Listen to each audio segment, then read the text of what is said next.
Assalamualaikum warahmatullahi wabarakatuh. Halo semuanya, bertemu lagi dengan saya, Marina Zaikah dengan NIM 721141910. Di bab 11 ini kita akan bahas tentang sistem pendukung pengambilan keputusan. Apa saja yang kita bahas pada bab kali ini tuh yang pertama adalah apa yang disebut dengan pembuatan keputusan, kemudian membangun konsep, sistem pendukung pengambilan keputusan, pembelajaran matematika, kemudian matematika menggunakan lembar kerja elektronik, kecerdasan buatan, sistem hukum pengambilan keputusan kelompok, dan yang terakhir adalah letak lingkungan GDSS. Kita langsung masuk saja. Yang pertama adalah apa yang disebut dengan pembuatan keputusan. SIM sendiri atau Sistem Informasi Manajemen adalah sistem yang memberikan informasi untuk digunakan dalam pembuatan keputusan guna menyelesaikan masalah bagi para penggunanya. Bab yang pertama kita bahas adalah pemecahan masalah dan pembuatan keputusan. Pemecahan masalah atau problem solving itu terdiri dari respon terhadap hal yang berjalan baik serta terhadap hal yang berjalan buruk dengan cara mendefinisikan masalah sebagai kondisi atau peristiwa yang berbahaya atau dapat membahayakan perusahaan atau yang bermanfaat atau dapat memberikan manfaat. Sedangkan keputusan atau decision adalah tindakan pilihan dan seringkali perlu untuk mengambil banyak keputusan dalam proses pemecahan satu masalah saja. Bagaimana fase pemecahan masalah sendiri? Yang pertama adalah aktivitas intelijen, yaitu mencari kondisi yang harus dipecahkan. Kemudian yang kedua adalah aktivitas perancangan, yaitu menemukan tindakan yang mungkin dilakukan. Kemudian yang ketiga adalah aktivitas pemilihan, yaitu memilih tindakan dari beberapa yang tersedia. Dan yang keempat adalah aktivitas pengkajian, yaitu memeriksa pilihan-pilihan yang lalu. Kemudian kerangka pikiran pemecahan masalah itu ada dua. Yang pertama adalah model sistem umum perusahaan, di mana suatu kerangka berpikir perusahaan sebagai suatu sistem yang mengidentifikasi elemen penting yang harus ada serta aliran dana, informasi, dan keputusan yang menghubungkan elemen-elemen tersebut. Kemudian yang kedua adalah model 8 elemen lingkungan, yaitu penggunaannya direkomendasikan untuk memahami lingkungan perusahaan dan interaksi antara perusahaan dan masing-masing elemen dalam bentuk aliran sumber dana. Kemudian yang selanjutnya adalah pendekatan sistem, yaitu sederet langkah yang direkomendasikan ke dalam 3 tahap, yaitu pertama upaya persiapan, kemudian upaya pendefinisian, dan yang ketiga adalah upaya pemecahan. Selanjutnya yaitu pentingnya cara pandang sistem. Jadi sistem view yaitu memandang operasional usaha sebagai suatu sistem yang jadi bagian dari lingkungan yang lebih luas. Itu yang pertama adalah mencegah manajer agar tidak bingung karena kompleksitas struktur organisasi dan detail pekerjaan. Kemudian kedua adalah menekankan pentingnya memiliki tujuan yang baik. Ketiga adalah menekankan pentingnya semua bagian organisasi untuk bekerja sama. Yang keempat adalah mengangkat hubungan antara organisasi dengan lingkungannya. Dan yang kelima yaitu menempatkan nilai tinggi pada informasi yang didapat dari input yang hanya dapat dicapai melalui sistem perputaran tertutup. Selanjutnya itu membangun konsep. Membangun konsep sendiri itu pertama kita bahas tentang elemen proses pemecahan masalah. Di tabel kita bisa melihat itu pemecah masalah sendiri itu adalah seorang manajer, dimana ini dikarenakan misalnya perbedaan antara keadaan saat ini dengan keadaan yang diinginkan disebut dengan kriteria solusi atau solution criterion, atau apa yang harus terjadi agar situasi saat ini berubah menjadi situasi yang diinginkan, dimana itu adalah tugas seorang manajer. Jadi tugas dari seorang manajer adalah mengidentifikasi solusi alternatif. Setelah berbagai alternatif diidentifikasi, sistem informasi dapat digunakan untuk mengevaluasinya dengan mempertimbangkan baik batasan internal maupun batasan lingkungan. Kemudian memilih solusi yang terbaik itu terdapat 3 tahap. Yang pertama adalah analisis, yaitu evaluasi atas pilihan-pilihan secara sistematis dengan mempertimbangkan konsekuensi pilihan-pilihan tersebut. Yang kedua adalah penilaian, yaitu proses pemikiran yang dilakukan oleh seorang manajer. Dan yang ketiga adalah penawaran, yaitu negosiasi antara beberapa manajer. Selanjutnya adalah permasalahan versus gejala. Gejala atau simptom sendiri adalah kondisi yang dihasilkan masalah. Jadi gejala bukanlah suatu masalah. Ini harus dibedakan. Jadi seorang manajer harus mencari penyebab dari suatu masalah yang muncul dari yang dilihat dari gejala yang muncul. Jadi masalah sendiri itu digambarkan sebagai penyebab permasalahan atau penyebab kesempatan. Selanjutnya itu struktur permasalahan itu dibedakan menjadi 3. Yang pertama adalah masalah terstruktur, yaitu terdiri atas unsur dan hubungan antara berbagai elemen yang semuanya dipahami oleh orang yang memecahkan masalah. Kemudian masalah yang tidak terstruktur, yaitu masalah yang tidak memiliki elemen atau hubungan antar elemen yang dipahami oleh orang yang memecahkan masalah. Yang kedua adalah masalah semi terstruktur, yaitu masalah yang terdiri atas beberapa elemen atau hubungan yang dipahami oleh si pemecah masalah dan beberapa yang tidak dapat dipahami. Kemudian jenis keputusan ini dibagi menjadi 2, yaitu keputusan terprogram, yaitu yang bersifat repetitif dan rutin, di mana digunakan untuk menangani prosedur tertentu sehingga keputusan tersebut tidak perlu dianggap baru setiap kali masalah tersebut terjadi.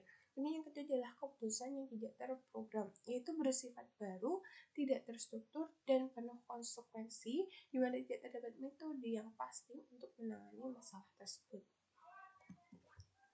Dan sistem pendukung pengambilan keputusan. Sistem pendukung pengambilan keputusan atau kita sebut dengan TSS itu digunakan untuk mendeskripsikan sistem yang didesain untuk membantu manajer memecahkan masalah tertentu. Jadi penekannya pada kata membantu, karena DSS sendiri itu tidak pernah ditujukan untuk memecahkan suatu masalah. Jadi dasarnya sendiri itu agar manajer dan komputer dapat bekerja sama untuk memecahkan masalah, di mana masalah ini adalah masalah semi terstruktur karena hubungan antara komputer dan juga manajer. Untuk model DSS sendiri bisa kita lihat di gambar, yaitu ada pertama itu pastinya ada base data relasional, base data pengetahuan, dan base data multidimensional. Kemudian yang selanjutnya adalah pemodelan matematika. Pertama kita bahas tentang jenis model, itu dibagi menjadi 4.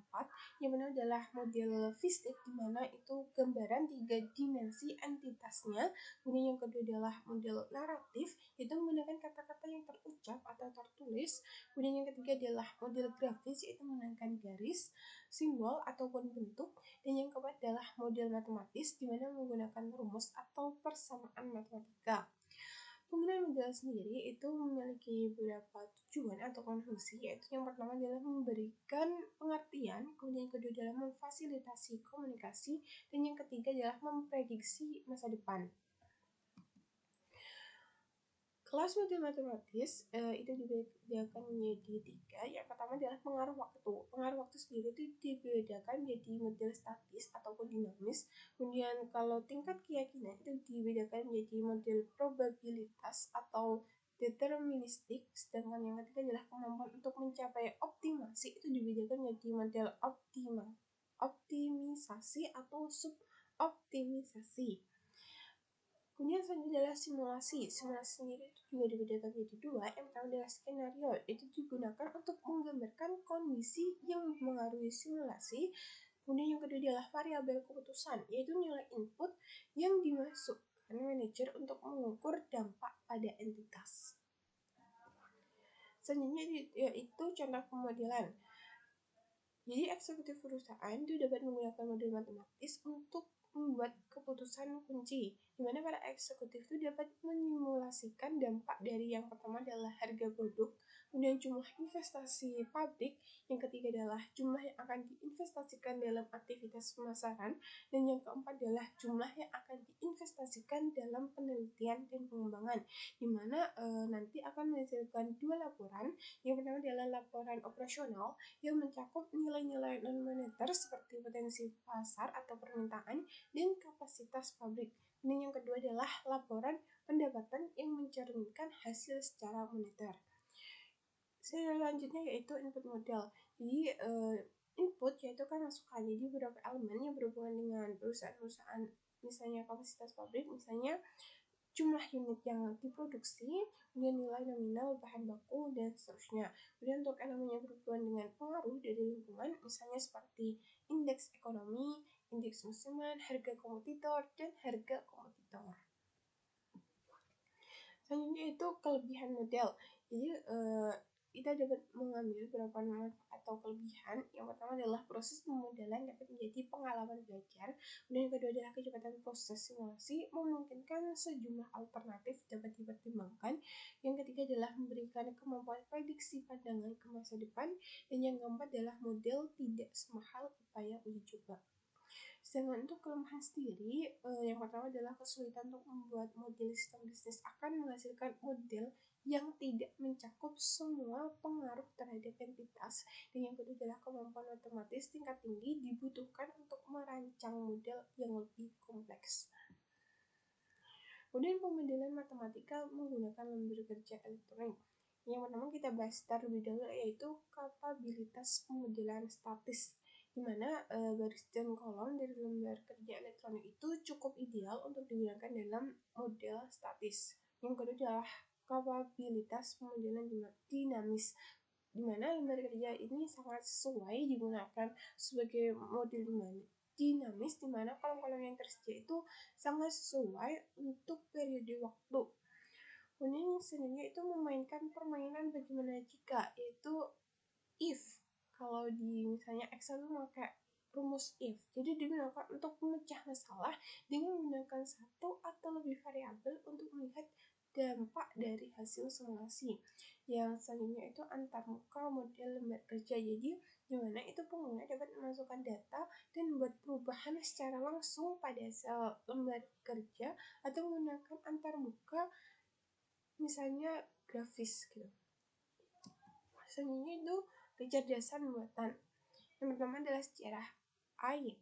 Artificial Intelligence sendiri adalah aktivitas penyediaan mesin seperti komputer dengan kemampuan untuk menampilkan perilaku yang akan dianggap sama cerdasnya dengan jika kemampuan tersebut ditampilkan oleh manusia. AI sendiri itu disebar hanya 2 tahun setelah General Electric menerapkan komputer yang pertama kali digunakan untuk penggunaan bisnis pada tahun 1956.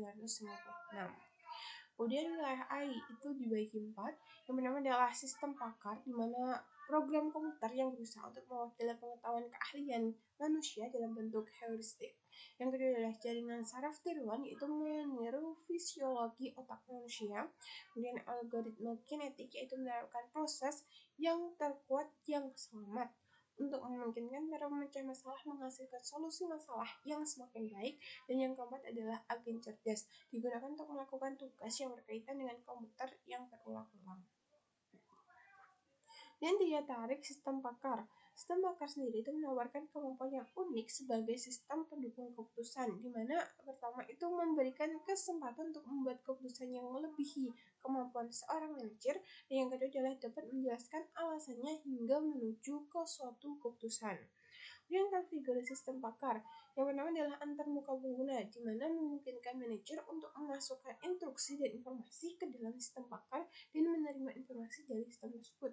Yang kedua adalah basis pengetahuan, di mana berdasarkan fakta yang menggambarkan masalah serta teknik penggambaran pengetahuan yang menjelaskan bagaimana fakta bersentuhan secara logis. Dan yang ketiga adalah mesin inferensi, di mana bagian dari sistem pakar yang melakukan pemikiran dengan cara menggunakan isi basis pengetahuan dalam urutan tertentu. Dan yang terakhir yaitu mesin pengembangan, di mana digunakan untuk membuat sistem pakar sendiri.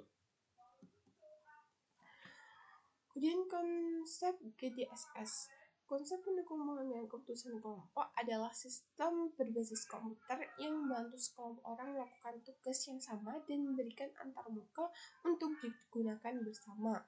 Bagaimana GDSS memecah masalah sendiri itu, asumsi yang mendasari GDSS sendiri adalah komunikasi yang lebih baik, di mana memungkinkan dibuatnya keputusan yang lebih baik juga.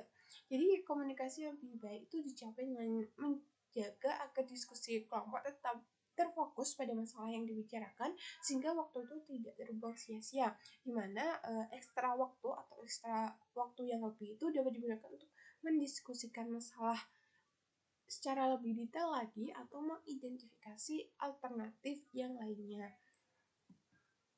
Kemudian letak lingkungan GDSS itu dibagi 4. Yang pertama adalah ruang keputusan, dimana kalau untuk ruang keputusan itu tempat sekelompok kecil orang yang bertemu langsung, di mana ruangan ini membantu komunikasi melalui kombinasi perabotan, peralatan, dan tempat. Yang kedua adalah jaringan keputusan wilayah lokal, di mana jika tidak memungkinkan untuk sekelompok kecil orang untuk bertemu langsung, maka para anggota ini dapat berinteraksi melalui LAN.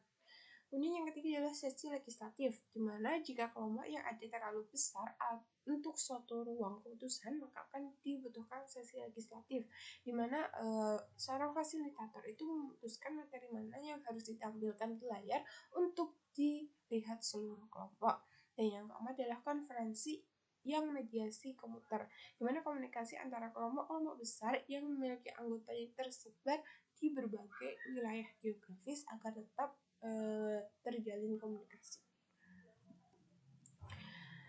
Demikian dari saya, terima kasih sudah menyaksikan. Sampai jumpa di materi selanjutnya. Bye.